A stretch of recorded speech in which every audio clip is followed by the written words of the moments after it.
Olá, Saúde Plena está começando e o nosso assunto hoje é sexo. E eu pedi que os meus colegas apresentadores da Plena TV me fizessem uma pergunta. Vamos ouvir? Doutora Suzana, então, o que você me fala da cama compartilhada entre pais e filhos? O que você acha disso? Olha, Patrícia, obrigada pela pergunta. É uma pergunta muito interessante, porque alguns pais fazem isso, costumam colocar os filhos para dormirem juntos na sua cama. Lógico que nos primeiros dias, muitas vezes o casal tem dificuldade para colocar o bebezinho para dormir no outro quarto. Então, colocar o bebê para dormir no quarto do casal, até os primeiros 6 meses, enquanto o bebê está naquela fase de amamentar, de 3 em 3 horas, facilita a vida do casal. A partir daí, o bebê já começa a ficar mais espertinho e começa a dormir mais horas. E a partir desse momento, ele tem que dormir na cama dele e, de preferência, num outro ambiente, porque a criança tem que ter o espaço dela. Do mesmo jeito que o casal também precisa ter o espaço dele, porque, na verdade, o casal tem a sua intimidade. E aí, além de compartilhar a cama, o casal vai estar compartilhando a intimidade com a criança, que não é nem um pouco saudável. Então, resumindo e respondendo a sua pergunta, nunca compartilhe a cama com seu filho. No máximo, compartilhe o quarto durante o mínimo que você puder. Esse mínimo vai realmente até uns 6 meses de idade. Agora vamos à próxima pergunta. Oi, eu sou Juliana, apresentadora do programa Direito em Pauta, e eu tô aqui para fazer uma pergunta para minha amiga Suzana, do Saúde Plena. Suzana, sexo digital vale? E a traição, sexo digital? Responde para mim. Oi, Juliana, sua pergunta também é super do momento. É claro que quando a gente fala em sexo digital, se a gente já usa a palavra sexo, é porque existe envolvido o desejo. Então, se está envolvido o desejo, logicamente vai estar envolvido também a finalização desse desejo, que é a excitação e o orgasmo. Então, é sexo sim. Se a pessoa está do outro lado, se expondo, e desse lado de cá tem alguém se excitando e tendo prazer, isso é sexo. Agora, em relação à traição. A traição, ela acontece a partir do momento que você tem um parceiro e você omite desse parceiro que você está se relacionando com alguém através de câmeras, porque normalmente isso acontece através de câmeras. As pessoas também costumam conversar, mas aí eu já acho que é uma coisa mais simples e isso vai da relação de cada casal. Normalmente, quando as pessoas se envolvem a ponto de ter um segundo encontro, um terceiro encontro, isso aí a gente, claro que chama de traição, sim. E os casais é que decidem a dinâmica entre eles. Se o casal acha que o parceiro ter uma relação através da internet não está tocando aquela pessoa e ele não está se incomodando, não deixa de ser uma traição, mas é uma traição consentida, digamos assim. Mas não deixa de ser traição a partir do momento que o parceiro não sabe e a traição ela se coloca verdadeira quando aquilo vira uma constância naquela pessoa. A pessoa precisa ter sempre alguém para dividir o prazer através de câmeras ou de encontros digitais. Então, resumindo e respondendo a sua pergunta, sexo digital pode ser sexo sim e traição também. Vamos à próxima pergunta? Olá, Suzana, tudo bem? Então, Suzana, é uma dúvida minha e eu acho que de muitas amigas minhas também que mandaram perguntar. Nós sabemos, né, que para os homens existem os remédios para ajudar na ereção, na estimulação. E para nós, mulheres, quando não se tem libido, tem algum problema, existe algum medicamento para isso? Me responde aí, Su, vou estar te esperando. Que ótima sua pergunta. Existe sim, existem os hormônios, mas esses hormônios têm que ser sempre indicados e prescritos por médicos. Não é sempre que a mulher precisa desses hormônios, mas existem fases da vida, por exemplo, mulheres no climatério, muitas vezes a mulher que amamenta também tem uma diminuição da libido. A gente está falando de diminuição de libido que é condicionada a um processo orgânico. Nesses casos, sim, existem medicações, mas são casos muito específicos e que principalmente tem que ser definido pelo ginecologista. Então, a partir de uma consulta ao ginecologista, ele vai definir. Muitas vezes ele pode até mandar essa mulher ir ao endocrinologista, que também é o médico que vai fazer uma dosagem hormonal e ver se tem alguma necessidade. Mas se nós pensarmos na comparação entre os remédios que são utilizados pelos homens, se existem similares para as mulheres, nesse caso não existem similares para as mulheres. Uma mulher que está com os hormônios em dia, por exemplo, ela não tem um remédio que possa dar um grande estímulo à sua libido. Normalmente, nesses casos, nós indicamos terapia. Aí vamos tratar da cabeça da mulher, vamos tratar da relação do casal para voltar a libido dessa mulher. Será que eu respondi a sua pergunta? Oi, Suzana. A minha pergunta é sobre as minhas gravidinhas. Quero que você me ajude nessa daí. As pacientes, depois do parto, sempre vêm pra gente reclamando sobre a parte da libido, que altera completamente depois da chegada do bebezinho. Até quanto tempo? 6 meses, 1 ano? Até quanto tempo é normal a gente falar pra ela que a libido vai voltar a ser como era antes da chegada do bebê? E, na verdade, volta a ser igual como era antes da chegada do bebê? Tem um tempo para a gente poder esperar que essa mudança aconteça fisiologicamente? Responde essa para mim. Beijo. Então, Manu, essa sua pergunta ela é muito interessante e ela complementa a pergunta que foi feita pela Carla. Então, eu já falei um pouquinho em relação à mulher na fase do climatério. E agora vamos falar da mulher na fase do puerpério. A fase do puerpério, nós sabemos que aumentam alguns hormônios e diminuem outros. Esse período, ele dura em média 6 meses. Esse período de 6 meses, muitas vezes a mulher tem realmente uma diminuição da libido. Mas isso também varia muito da relação do casal. Quando o casal já tem uma relação boa, uma relação, experimenta uma prática sexual prazerosa antes da gravidez, durante a gravidez, o pós-parto, ele não vira um problema. Os hormônios, eles mudam, sim, mas a prática sexual não tem necessariamente que mudar.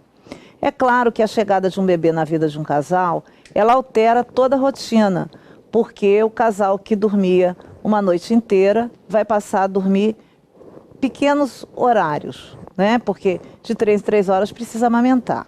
Então, isso realmente muda muito a rotina do casal. Mas os casais que já têm uma prática sexual prazerosa, eles vão encontrar momentos durante essa vida louca de um bebê recém-nascido para namorarem. Então, isso é a dinâmica do casal. Eu repito, existe sim uma queda de alguns hormônios e aumento de outros que realmente diminuem a libido. Mas se nós pensarmos só nisso, então o casal vai ficar condicionado à parte orgânica. O casal não vai ficar mais pensando no desejo, vai esquecer o desejo, vai esquecer o namoro. Então nós temos que estimular os casais a terem uma prática sexual boa a vida inteira. Porque quando chega na fase que vai haver diminuição de hormônio, vai haver tudo isso, eles já estão preparados para essa fase e já estão preparados para tentar cruzar essa fronteira que é esse momento de nascimento de um bebê. Então, existe a dificuldade sim, mas existe também a dinâmica desse casal. E é isso que nós, como médicas, temos que valorizar nessas grávidas. Já estimular que elas já mantenham uma sexualidade ativa, mantenham diálogo com o parceiro, para poder, quando chegar esse momento que existe essa dificuldade, eles possam superar e caminhar sem se preocupar com o nascimento do bebê, que o bebê venha e una o casal, porque imagina nascer um bebê e separar um casal. Não é legal, né? Agora vamos à próxima pergunta. A minha pergunta é o seguinte, Suzana. Quando você está no ato, né, sexual e a parceira ela gosta de algo mais, como vou dizer, não chega a ser sadomasoquista, mas gosta de uma coisa mais radical. Como que passa isso para um parceiro quando é aquele relacionamento que está começando? Qual que é a dica que você dá para ela mostrar, né, o caminho das pedras sem assustar a pessoa que ela está se envolvendo naquele momento? Olha, a sua pergunta, eu até gostaria de dar uma pequena modificada. Deixa eu ver se eu entendi. Você perguntou se a mulher, né, no caso, que gosta de uma prática sexual mais dinâmica, digamos assim, um sexo selvagem, será que foi isso que eu entendi? Não chegando a ser sadomasoquista, mas um pouco mais selvagem. Como ela expor isso para um parceiro recente? Então, existem vários tipos de encontros sexuais. Existe aquele encontro sexual casual, que nenhum dos dois se conhece muito bem e vão experimentar uma vida sexual de horas, por exemplo. Esse casal, logicamente, como não se conhece, é muito difícil colocar uma coisa tão íntima, que é uma prática sexual um pouco diferente da média. Então, normalmente os casais desenvolvem a prática sexual com o tempo. O tempo tem uma outra coisa muito importante, chama-se intimidade. O casal que tem intimidade, não interessa o que eles vão fazer, interessa que eles tenham intimidade e eles conversam a respeito, normalmente, antes de irem para a vida sexual. Então, o casal que começa a vida sexual sem diálogo ou que começa o sexo casual, eu acho que é um pouco difícil colocar o seu gosto. Então, nesses momentos, é bom ter diálogo antes, porque você me perguntou se vai assustar o outro. Em algum momento vai assustar, pode assustar sim, porque o outro pode não estar preparado para aquele tipo de sexo que o outro está propondo. Do mesmo jeito que às vezes o homem propõe um tipo de sexo que a mulher não está preparada. Então, sem intimidade, é muito difícil fazer qualquer coisa que foge do comum. Então, a minha resposta à sua pergunta é: antes de qualquer coisa, para o sexo ser mais prazeroso, é preciso ter intimidade. Intimidade precisa tempo. E tempo precisa algum amor, algum gostar. Então, os casais que se gostam, os casais que estão há algum tempo juntos, os casais que têm intimidade, são casais que desenvolvem uma prática sexual mais prazerosa, que nenhum assusta o outro e que os dois fazem consensualmente. Ou seja, um quer e o outro também quer. Eu acho que essa foi a pergunta que você me fez e eu espero que eu tenha te respondido. Doutora Suzana, tudo bem com a senhora? A minha pergunta é a seguinte, eu acho que é minha e também de muita gente. Mas é minha pergunta, não foi amiguinho meu que pediu pra perguntar não, porque geralmente essas perguntas, quando diz respeito a sexo, é porque tem algum amigo querendo perguntar. Mas a minha dúvida é a seguinte: quando a questão de estimulante sexual, os genéricos fazem os mesmos efeitos que os remédios éticos? Responde para mim, doutora. Fábio, olha, sua pergunta é uma pergunta interessante e é uma pergunta que mexe com a maioria das pessoas, porque os remédios dos laboratórios convencionais, eles são muito caros. E os genéricos atualmente são remédios altamente confiáveis. Então, e que a grande maioria das pessoas tem condição financeira para comprar. Então, esses remédios, eles fazem o mesmo efeito, sim, mas eu vou colocar aqui uma coisa que não fez parte da sua pergunta, mas eu acho que faz parte da continuação da minha resposta. É que esses remédios devem ser prescritos por médicos, porque muitas vezes as pessoas vão à farmácia e elas pedem um remédio. E aí, às vezes, esse remédio que é dado para elas não é o remédio que deveria ser prescrito para ela. E aí ele não faz o efeito esperado. Mas aí não é culpa do remédio. A culpa é da pessoa que foi buscar na farmácia a resolução para o seu problema.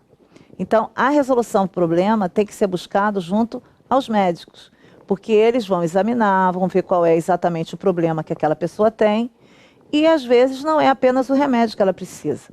Às vezes ela precisa fazer uma terapia. Então, o remédio com a terapia vai funcionar, ou só o remédio vai funcionar, e muitas vezes só a terapia vai funcionar.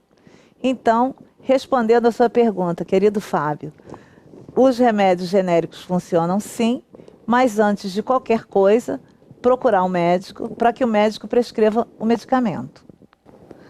Agora vamos à próxima pergunta. Oi, Suzana, tudo bem? Eu vou perguntar sobre a minha área. Quando é que nós devemos falar sobre sexo com as crianças? Ótima pergunta. Quando falar de sexo com as crianças? Quando as crianças perguntam sobre sexo. Porque as crianças, elas têm o tempo delas. E não é tudo que a gente vai falar para as crianças. A gente vai falar alguma coisa. E quando a gente fala de criança, a gente fala desde uma criança de 4 anos, a gente fala de uma criança de 8 anos, a gente fala de uma criança de 10 anos.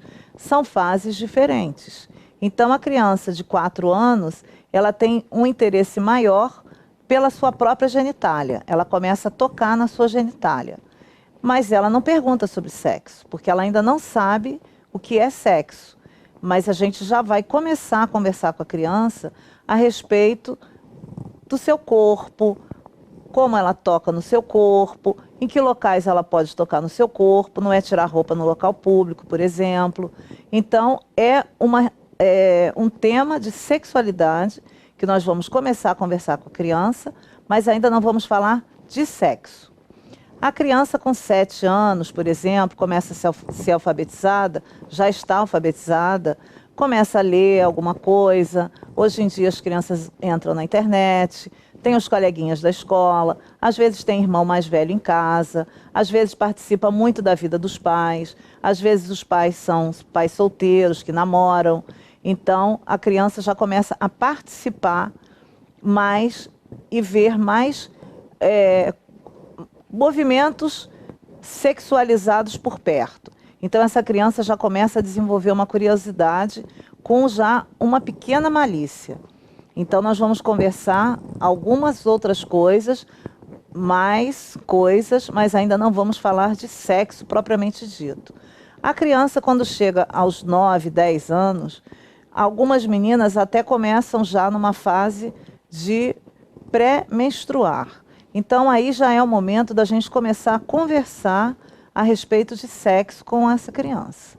Normalmente, esse assunto deve partir da família e não partir apenas da escola. Muitos pais esperam que a escola desenvolva esse tema com as crianças. Seria ótimo, excelente, se nós tivéssemos nas nossas escolas educação sexual. E quando a gente fala de educação sexual, a gente não fala de conversar de sexo com a criança, mas a gente fala de conversar de uma série de assuntos para ir preparando essa criança para quando chegar na puberdade, ela já está mais preparada para conversar a respeito de sexo propriamente dito.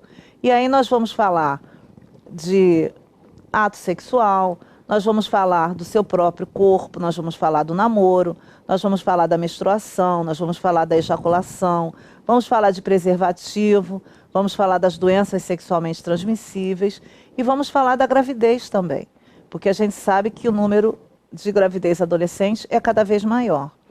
Embora hoje em dia nós temos programas que falam de sexo, nós temos uma série de lugares que a gente pode levar aos nossos filhos e eles estão vendo, estão ouvindo. Preservativo, existem campanhas nacionais que estão na televisão o horário inteiro, de manhã, à tarde, à noite. Em épocas de grandes festas, por exemplo, carnaval, a gente ouve muito falar de preservativo. Preservativo é distribuído na porta de carro, a gente para no trânsito, eles distribuem preservativo. Então, isso também, se você está com uma criança dentro do carro, a criança fica curiosa. Às vezes a criança pergunta, o que é isso, mamãe? O que é isso, papai? O que você ganhou? Então, quando acontece isso, claro que os pais têm que responder alguma coisa, mas sempre pensando na faixa etária daquela criança. Então, uma criança muito pequena, ela vai perguntar, mas aí você sabe que não é importante responder tudo para ela, porque ela não tem nem capacidade para compreender.